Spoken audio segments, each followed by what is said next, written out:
Olá, que a paz do Senhor esteja no seu coração. Sou eu, Padre Roger Araújo, com você no nosso programa A Bíblia no Meu Dia a Dia.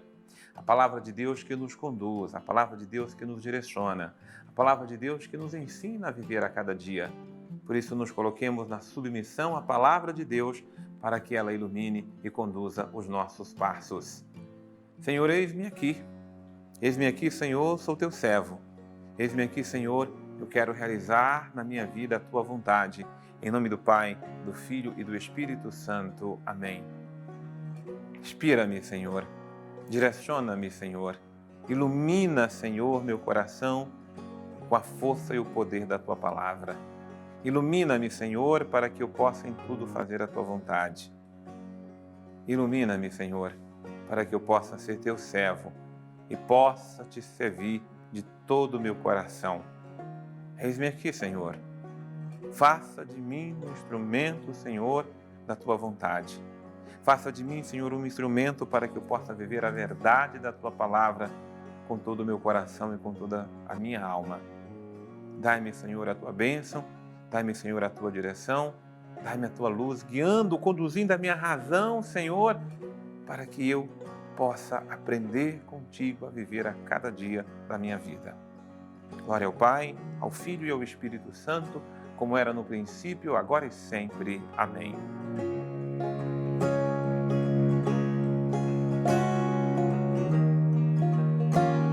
Muito bem, meus irmãos, muito bem, minhas irmãs. A palavra de Deus é luz e direção para a nossa vida.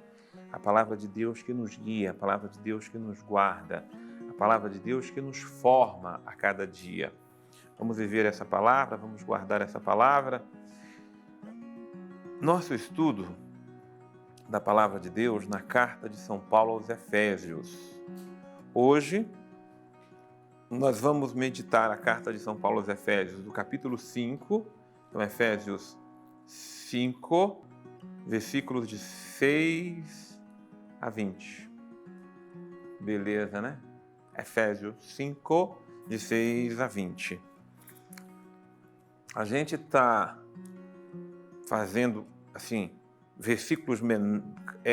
capítulos menores, ou dividindo mais os capítulos para poder saborear cada versículo de Paulo, né, dessa carta aos Efésios, porque é um alimento espiritual muito denso, muito substancioso para nós. Então a gente quer ruminar o máximo que podemos cada um desses versículos, tá? Então, versículos de 6 até o versículo 20, tomara que dê conta de chegarmos até o finalzinho do versículo 20. Então, Paulo já começa ordenando aqui no versículo 6, né? Que ninguém vos iluda com palavras fúteis, por meio delas vem a ira de Deus sobre os desobedientes. Então, cuidado, sabe, gente, para não sermos iludidos. E a gente, para se iludir, então, é uma prevenção de Paulo, aquilo que ele diz no versículo 6, né? Então, eu já coloco 5, 6 numa ordem. Ou seja, eu preciso ter cuidado para não me iludir. Com o quê? Com palavras fúteis. Porque tem gente que chega a nós com aquelas palavras, a palavra fúteis e fáceis.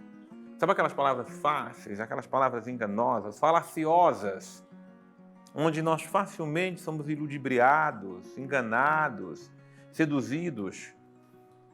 Paulo está nos advertindo para termos cuidado com isto, porque por meio dessas palavras vem muitas vezes a ira de Deus sobre os desobedientes. Porque o que é que trazem as pessoas fúteis ou as palavras fúteis? Desobediência à palavra de Deus, desobediência à lei de Deus, desobediência aos mandamentos de Deus. Não, essas pessoas elas não vêm para negar Deus, mas elas vêm porque negar Deus é uma coisa assim tão óbvia que as pessoas não partem para o óbvio, elas partem para as brechas. Então, não, mas esse mandamento aí não é desse jeito não, aí é um exagero. Não, a igreja está exagerando. Não, a palavra de Deus não quis dizer isto, né? Então, muitas vezes, roubar já não é mais roubar, furtar não é mais furtar, falar mal dos outros não é mais falar mal dos outros. Não, a gente só falou uma mentirinha, não tem problema não. Adulterar não é mais adulterar.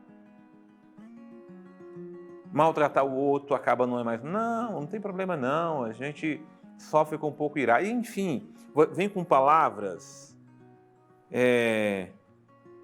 que nos iludibriam, mas no fundo são palavras fúteis que nos conduzem à futilidade e que faz de nós pessoas desobedientes. Por isso, a ordem explícita de Paulo no versículo 7, não sejais cúmplices deles.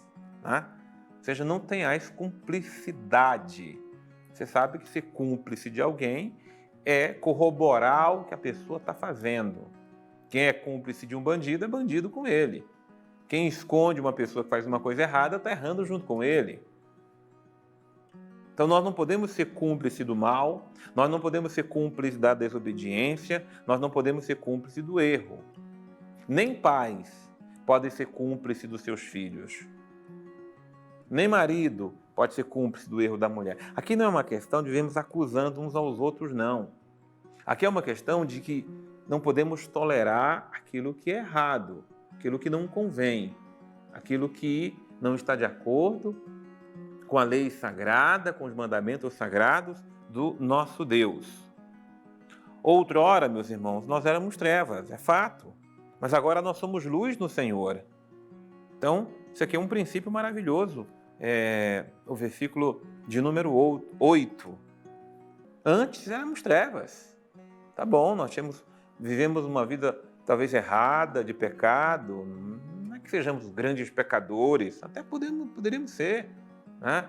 Quantas pessoas viveram uma vida totalmente errada, devassa, e se converteram e deixaram essas práticas? Nós talvez não tivéssemos aqueles grandes pecados da humanidade, mas tivemos nossos pecados. E não podemos ser mais cúmplices deles, dos pecados e nem das pessoas que corroboram esses pecados. De forma alguma, nós fomos libertados por Cristo Jesus. Então, precisamos proceder ou andar na luz do Senhor. Proceder como filhos da luz. E o fruto da luz é toda espécie de bondade, de justiça e de verdade. Então, quem está na luz, produz os frutos da luz. Produz bondade, produz justiça, produz verdade. E o versículo 10 diz o seguinte: discernir o que agrada ao Senhor. Então, é preciso discernir. Então, aqui eu chamo a atenção do dom do discernimento, que é o que falta muitas vezes a nós. Nós nos achamos muitas vezes pessoas cheias do Espírito Santo, mas não temos o discernimento da verdade. Não temos o discernimento do que convém e do que não convém. Não temos o discernimento do que edifica, daquilo que não edifica. Então é preciso buscar discernir o que é do agrado de Deus. O agrado de Deus é a verdade, é a bondade, é a justiça. Então é preciso procurar aquilo que agrada a Deus. E não torneis partes nas obras estéreis das trevas, mas pelo contrário, denunciai-as. Você sabe que as obras das trevas estão aí. As obras das trevas são obras perversas, enganadoras. As obras das trevas são a mentira, a ilusão, a maldade. Onde houver maldade, a maldade tem que ser denunciada. Aqui eu quero chamar a atenção dos tempos em que nós vivemos, numa onda de denuncionismo, que é também das trevas, onde simplesmente você sai por aí falando mal de tudo e de todos. Quando Paulo chama a atenção de denunciar, eu preciso primeiro denunciar para mim mesmo meu mau procedimento, o meu pecado, o meu erro. E nós temos na igreja uma graça, um tribunal, onde nós vamos denunciar nossos pecados. Esse tribunal se chama o sacramento da penitência, da confissão. Esse é o tribunal da graça. Não são os tribunais que nós criamos em redes sociais, Não são os tribunais que nós criamos em nossa mente, não são os tribunais que nós criamos nas nossas conversas de compadres e comadres. Não. Os tribunais é o tribunal da igreja. Então, primeiro nos denunciemos. Denunciemos o nosso pecado. E, aliás, a única coisa que cabe denúncia no tribunal da penitência é eu denunciar o meu pecado. Eu não vou para o tribunal denunciar o pecado da mulher, do homem, do vizinho, da vizinha, do filho, da filha. Não, eu vou denunciar o meu pecado. O mal deliberado tem que ser totalmente rejeitado. O mal deliberado, a gente não pode de forma alguma ser conivente com ele. O que essa gente faz em segredo é vergonhoso até dizê-lo, mas tudo que é denunciado é manifestado pela luz, e tudo que é manifestado torna-se claro como luz. Eis porque se diz: desperta tu que dormes, tu que estás dormindo, levanta-te dentre os mortos e Cristo te iluminará. Precisa acordar, né? Despertar para a mentalidade do mundo não nos enganar, não nos seduzir.